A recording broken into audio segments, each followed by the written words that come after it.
Bonjour, j'espère que tu vas plutôt bien aujourd'hui.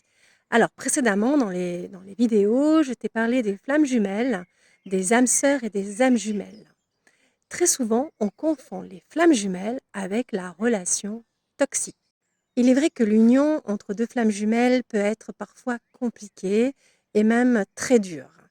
En fait, l'autre fait miroir et nous montre en fait toutes nos ombres, tous nos défauts et nos blessures émotionnelles qui remontent à la surface. C'est comme si, en fait, nous avions en face de nous un miroir grossissant qui nous montre toutes nos difficultés, tous nos défauts.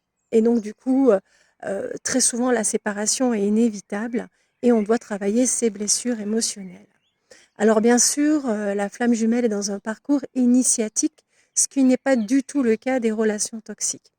En fait, la relation toxique, elle est plutôt, comme son nom l'indique, toxique, mais elle est aussi destructrice, envahissante. Ce sont des relations en général qui peuvent être unilatérales et qui vient toucher au bien-être d'une ou des 2 parties.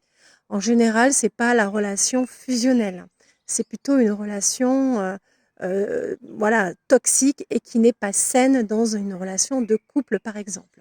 La relation toxique, tu peux l'avoir entre un parent et un enfant, tu peux l'avoir également, dans le cadre du travail, entre un collègue ou un patron. Là, on est vraiment sur, quelque chose de différent. On entend bien que, les relations des flammes jumelles n'est pas une relation toxique proprement parlée. C'est une relation difficile dans lequel il y a un chemin, un parcours et un éveil spirituel. Voilà, j'espère que cette vidéo te permettra d'y voir un petit peu plus clair, surtout si tu traverses un parcours de flammes jumelles. À très, très bientôt. Au revoir.